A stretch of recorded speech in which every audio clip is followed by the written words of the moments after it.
Comment ils vont? Il y a une tension avant le dernier épisode de ce triple header. C'est un truc de ouf. En vrai, quand tu vois ce qui va se jouer, c'est normal après. Titre constructeur, pilote, baquet Red Bull, c'est chaud, mais on va voir ça dans cette vidéo. D'ailleurs, Max va prendre une nouvelle pénalité. Ce week-end, c'est le Grand Prix du Brésil, Alpine a pris un nouveau coup d'arrêt, cette course pourrait être un tournant de la saison, on est inquiet chez Red Bull, il y a beaucoup d'enjeux sur ces 3 jours, et on doit en discuter. Allez, on en parle. Pour ne rien rater de ce qui arrive sur la chaîne, abonne-toi, laisse-moi ton meilleur pouce levé, et profite de la vidéo.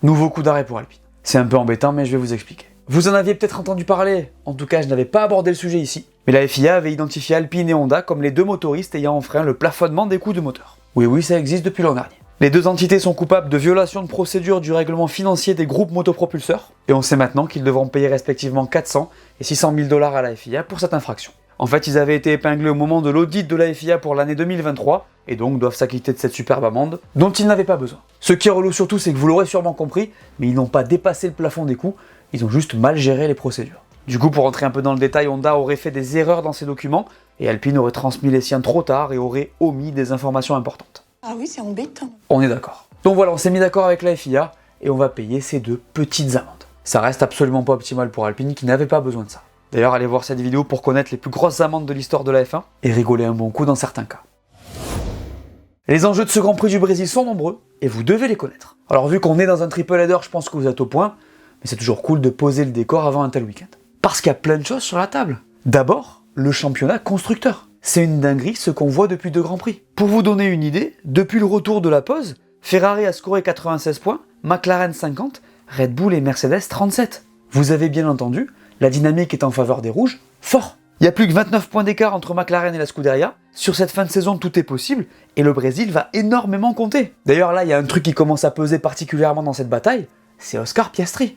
Depuis Singapour, il est absent, et ça compte énormément. Tu prends Carlos Sainz qui est dans la dynamique inverse et tu comprends ce qui se passe. Ça se resserre, c'est passionnant, et ça me hype de fou. Ensuite, et en vrai j'ai même pas besoin de le dire, il y a le titre pilote. Parce qu'on aurait tendance à penser qu'il n'y a pas de bataille, que pour Max, c'est fait, mais la vérité c'est que plus on avance, plus c'est serré. On en parle dans la prochaine partie, mais depuis Mexico, Max a un problème, et il est inquiet. Au Brésil, il se passe toujours énormément de choses, il peut pleuvoir, on en parle plus tard, on n'est pas à l'abri de voir de nouvelles dingueries. Lando a repris 10 points à Mexico, on est à 47 unités d'écart. Alors c'est chaud, mais si ça continue de descendre à ce rythme au Brésil, la tendance nous amène en dessous des 25 points sur le dernier Grand Prix. Alors faut pas s'avancer, hein, il reste 4 courses, mais bon je suis hypé. Là en vrai je vois pas la Ferrari ne pas marcher, pareil pour la McLaren, la Red Bull peut aller mieux mais je suis vraiment pas sûr. Max roulait quand même moins vite que là sur le deuxième relais dimanche, hein. Donc attention les gars, tout peut arriver. Surtout que maintenant on en est sûr, à Interlagos, Max va prendre une pénalité pour changement de moteur. 5 places, ce qui veut dire qu'il partira minimum P6 sur la grille, et ça va compter. En fait, avec ce qui s'est passé au Mexique, ce changement est devenu inévitable, et en vrai le Brésil est une piste favorable à ce genre de décision.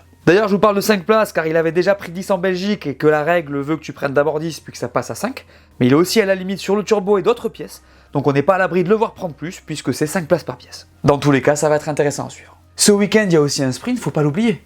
Donc ça promet. En plus là, Max, on sait pas ce qui va nous sortir, la FIA a réagi aussi, et on va voir les conséquences de tout ça dans la partie suivante. Mais c'est un divertissement incroyable qui nous est promis. Franchement, avec ce qui nous était promis en début de saison, j'aurais pas pu rêver meilleure fin d'année. Dites-moi ce que vous en pensez en commentaire. En tout cas, moi je suis hypé. Max Verstappen a un gros problème. Oui, lui aussi. Je vous explique. Vous avez vu comme moi ce qui s'est passé au Mexique? Max a fait une max, sauf que ça ne s'est pas passé comme prévu. Non seulement il n'a pas réussi sa spéciale au virage 4, je vous ai fait le détail dans le débrief, il a pété les plombs au T8, mais surtout ce qui est très problématique pour lui, c'est que pour la première fois depuis longtemps, les stewards ont réagi. Et de quelle manière? 20 secondes de pénalité et une P6 qui a des airs de ça là.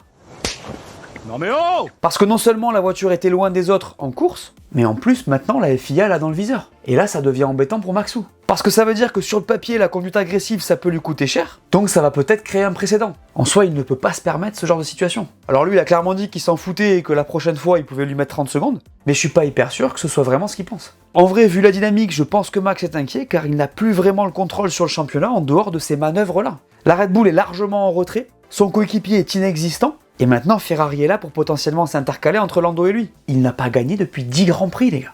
C'est sûr que ça doit être dans sa tête. En plus de ça, même s'il est entré dans la tête de Lando en soi, il le force aussi à être plus agressif. La manœuvre de Mexico en est la preuve. Lando au 4, il y va sans avoir peur. Hein. Il a retenu la leçon d'Austin. Donc ça pourrait compter sur cette fin de saison. Maintenant, même s'il dit le contraire, Max sait qu'il s'expose à des sanctions. Et en vrai, quand on regarde le tout, en dehors de sa perf intrinsèque, rien ne va plus. En interne, chez Red Bull, c'est compliqué. La stabilité n'est pas là, ils perdent tout le monde. C'est vraiment pas un environnement idéal pour lui. Pour jouer une fin de championnat, 47 points d'avance ou pas, c'est pas évident. Hein. Donc voilà, je pense que peut-être que grâce à ce qui s'est passé au Mexique, Lando peut jouer avec les mauvais côtés de Max aussi. Alors c'est très risqué, lui-même ne peut pas se permettre de faire 0 alors que Max oui, mais je me dis que peut-être qu'il y aura un avant et un après Grand Prix du Mexique. D'ailleurs Max a été très calme face à la presse, il a eu des réactions assez énigmatiques, ce qui montre peut-être qu'il savait que la limite avait été dépassée. Il va jouer chaque point comme si c'était le dernier et je pense qu'il a raison, mais là va peut-être falloir réfléchir avant de défendre comme un forcené. Quoi qu'il en dise, donnez-moi vos avis en commentaire. Il est en train de se passer un truc de fou dans la famille Red Bull et la carrière d'un pilote pourrait en être grandement affectée. Vous l'avez vu comme moi, si vous avez regardé le Grand Prix du Mexique, Sergio Pérez et Liam Lawson se sont fortement mis sur la tronche sur la piste. Il y a eu des accrochages, des noms d'oiseaux, un geste obscène, c'était vraiment pas beau à voir. Le truc c'est qu'il semble que Red Bull ait commencé à choisir son camp. Parce que si on prend l'historique de cette équipe les gars, quand deux pilotes de leur team se retrouvent l'un face à l'autre, je parle dans le cas d'une Red Bull face à une VK, ben on demande toujours à ce qu'il n'y ait pas de casse. Officieusement, bien sûr, parce que ça serait pas légal, mais c'est comme ça que ça se passe. Et là, rien. La logique aurait voulu que l'entité se range derrière le pilote de la grande sœur. Toujours rien. Les gars, on peut imaginer que Pérez a perdu une immense bataille face à Lawson pour l'an prochain. Alors Liam aurait présenté ses excuses, mais Horner n'a rien dit ou presque, à part qu'ils allaient devoir prendre des décisions compliquées en ce qui concerne Checo. Alors pour le coup, Marco l'a fait en visant légèrement Lawson et son agressivité, mais rien de rédhibitoire. C'est un incident qui a coûté des points à l'équipe. On peut imaginer qu'ils auraient pris des mesures, pas le moins du monde. Donc tout de bon pour Liam a priori, parce qu'un pilote que Red Bull n'estime pas, je sais même pas s'il aurait été dans la voiture au Brésil. Je l'ai dit dans le débrief, Lawson c'est probablement ce que Red Bull recherche. De la vitesse, de l'agressivité, de l'adaptabilité, et je pense qu'il l'a compris. Là l'équipe a ouvert la porte à Lawson, il le sait, et je ne donne pas cher de la peau de Checo sur cette fin de saison. Dites-moi ce que vous en pensez en commentaire. Aston Martin est grandement sous pression en cette fin de saison. Ils passent un moment extrêmement difficile en 2024, c'est très dur pour eux en ce moment. J'avoue, j'ai eu un peu mal au cœur quand Fernando a abandonné pour son 400e GP. C'est pas ce que j'avais envie de voir. Attends, depuis la pause estivale, ils ont marqué 15 points, quand Haas en a scoré 19 les gars. Alors je pense pas qu'ils soient en danger, hein. Pour ça, faudrait que les Américains marquent 10 points à chaque Grand Prix restant, mais bon, ils ne comprennent rien à leur voiture et ça fait de la peine. Ils vont revenir à une spec ancienne au Brésil, comme l'an dernier, leur développement est calamiteux. Les pilotes en ont marre, l'équipe de course aussi, on sent la lassitude. Ils arrivent au Brésil avec l'espoir de scorer, je vous l'ai dit, maintenant ils voient Léas régulièrement devant eux, ça fait très mal au moral. Je parle rarement d'eux parce qu'il y a peu à dire en vrai, à part qu'ils ne parviennent pas à développer leur monoplace. J'espère quand même que ça va aller un peu mieux en revenant en arrière au niveau du développement. Bref, au Brésil, ils devront marquer et espérer que Haas ne mette pas deux voitures dans le top 10, parce que plusieurs résultats similaires au Mexique pourraient les mettre sous pression à Abu Dhabi. Jean-Michel se troue littéralement en ce moment, les gars. Je sais pas ce qui se passe. Ça me fait mal. Non, ça va. Je retente ma chance ce week-end et vous avez intérêt à me dire ce que vous en pensez en commentaire. Le partenaire de Jean-Michel Prédiction, comme d'habitude, c'est Winamax. D'ailleurs, si les paris sportifs vous intéressent, il vous propose une offre de bienvenue que je recommande. En gros, si vous êtes nouveau, il double votre premier dépôt. Donc par exemple, si vous mettez 20 €, vous en recevrez tout de suite 20 en paris gratuits, plus 10 € en bonus. Le dépôt minimum, c'est 15 € par carte de crédit, et le dépôt maximum, c'est 100 €. Pour en profiter, il vous suffira de cliquer sur ce lien que vous trouverez en description, et de rentrer mon code, donc Lucas10. Pour ceux que ça intéresse, régalez-vous. D'ailleurs les gars, en ce moment, il y a une nouvelle offre exceptionnelle avec Winamax. Il t'offre 15 € en paris gratuits sans dépôt. Par contre, c'est non cumulable avec mon offre initiale, donc celle avec le code. Pour ceux que ça chauffe, l'offre est valable jusqu'au 10 novembre inclus. Je vous mets le lien en description aussi. Et ce week-end, j'ai envie de voir gagner un mec qui s'est remis en selle à Mexico. Un pilote qui court après le Graal, de loin. Un homme qui a besoin de tout ce qui peut l'aider pour aller chercher ce titre. Vous l'aurez compris et surtout vous l'aurez entendu ici en premier. À Sao Paulo, c'est Lando Norris qui va s'imposer. Les cotes, c'est comment? Alors, pour la gagne, Lando est le favori des bookmakers, mais la cote est haute. Les deux Ferrari suivent devant Max, dont la cote est inédite pour la victoire. Et pour le podium, Piastri et Max se valent, alors que les Ferrari sont au même niveau a priori. Je te rappelle que si t'es pas majeur, tu n'es pas concerné, et que pour gagner de l'argent, le mieux c'est de trouver un travail. Tu me fais ta prédiction? Alors, ce circuit d'Interlagos, ça donne quoi? Eh ben c'est clairement un petit bijou de ce calendrier, en tout cas c'est un de mes circuits préférés. Le premier Grand Prix de F1 y a eu lieu en 1973, c'est un classique de la F1, vous le savez.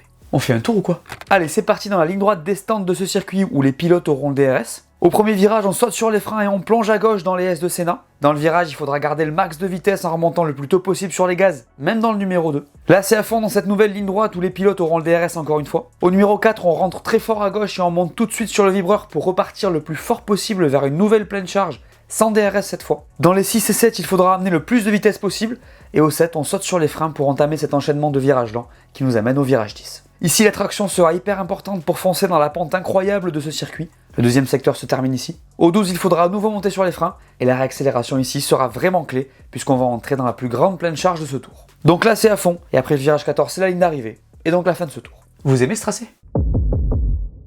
La météo de ce Grand Prix. Vendredi, c'est beau temps avec 25 degrés, samedi, c'est averse éparse a priori, et dimanche, c'est pluie aussi.